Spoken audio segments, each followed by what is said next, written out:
সালামু আলাইকুম।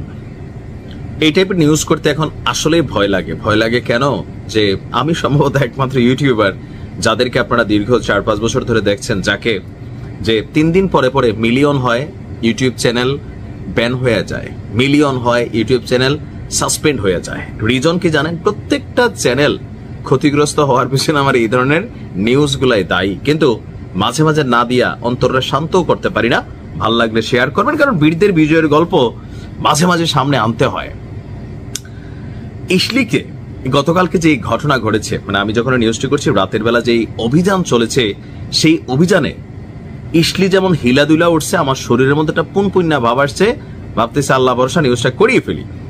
ইসলির দক্ষিণাঞ্চলের যে একটা এরিয়া ইলাদ, এই জায়গাটা আমার কাছে মনে হয় যে ইসলির সবচেয়ে অরক্ষিত একটা অংশ। তবে এখানের ডিফেন্স সিস্টেম বা এয়ার ডিফেন্স সিস্টেম দুর্বল, আর এই জায়গাটাতেই বেশিরভাগ সময় কিন্তু টার্গেট করে। অনেকবার চেষ্টার পরে এবার ইলাতের যে রামন বিমানবন্দর খুবই গুরুত্বপূর্ণ, কমার্শিয়ালি যুদ্ধের বেলায় অনেক ক্ষেত্রে এই বিমানবন্দরটা ব্যবহৃত হয়। সেই ইলাতের রামন বিমানবন্দরে মেশিন ঢুকানো, মানে জিনিস ছিল ভিতরে, হ্যাঁ, বালির মতন, বুঝতেই পারছেন, আমি শব্দগুলো নিতে পারি না, একদম ঠাসা পুরা ছিল। ওটা গিয়ে ধাপাস করে পড়ছে, আর কাপাস করে পুরো এয়ারপোর্ট কাপাকাপি শুরু হয়ে গেছে। কারা ঘটাইছে? আমাদের ইয়েমেনের যে বীররা, বলা হয়ে থাকে যে আগামীর ইরান, ইয়েমেনের বীররা তারা এই অভিযান চালিয়েছে। শক্তিশালী বিস্ফোরক বোঝাই ড্রোনে কেঁপে ওঠে পুরো বিমানবন্দর।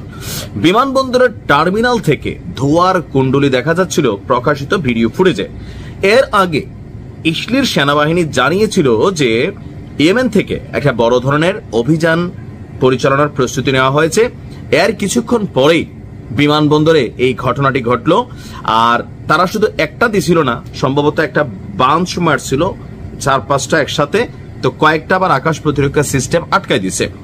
সাধারণত ইসলির আকাশ সীমায় ড্রোন বা মিসাইল প্রবেশ করলে সতর্কতামূলক সাইরেন বেজে ওঠে, তবে এই অভিযানে বা এই ঘটনার সময় ওই রকম সাইরেন বাজে নাই। এখন কেন বাজে নাই তা নিয়ে আবার তদন্ত কমিটি গঠন করেছে ইসলির সেনাবাহিনী। এছাড়া ড্রোনটি কিভাবে এত অত্যাধুনিক প্রযুক্তির প্রতিরক্ষা সিস্টেমকে ফাঁকি দিয়ে ঢুকে গেল সেইটাও খুঁজে বের করার জন্য আলাদা কমিটি গঠন করেছে আপনার ইসলির সেনাবাহিনী।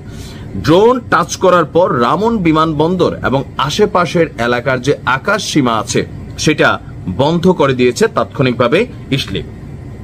আর বীরদের এই ঘটনায় 2 জন হাসপাতালে ভর্তি আছে, কারণ একজনের গায়ে ওই যে ড্রোন পড়ার পর যে ছড়াইয়ে পড়ছে না, ওইটার একটা অংশ এসে লাগছে। অপরজন ভয়ে, মানে এই সিনারি দেখা ডরেই অসুস্থ হয়ে গেছে। পরবর্তীতে জানা যায় আরো কয়েকজন এখানে অসুস্থ হয়েছেন, যাদের চিকিৎসা দেওয়া হচ্ছে। বিমানবন্দরের যাত্রী টার্মিনালে গিয়া এই ড্রোনটা আশ্রয় পড়ে, সেখানে থাকা সাধারণ যাত্রীদের মধ্যে আতঙ্ক ছড়িয়ে পড়ে।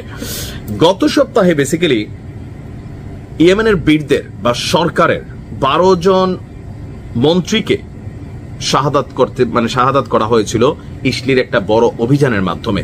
তো সেইটার জবাব দিতে, অথবা নিজেদের অবস্থানের জানান দিতে, অথবা সামরিক সক্ষমতার প্রমাণ দিতে, যেটি হোক, ইয়েমেনের যোদ্ধারা দেখাই দিছে। ভিডিওটা বেশিক্ষণ রাখবো না, 2-1 দিন পরে আবার ডিলিট দিয়ে দিব, কারণ ঝামেলা হয়। ভালো থাকুন, আসসালামু আলাইকুম।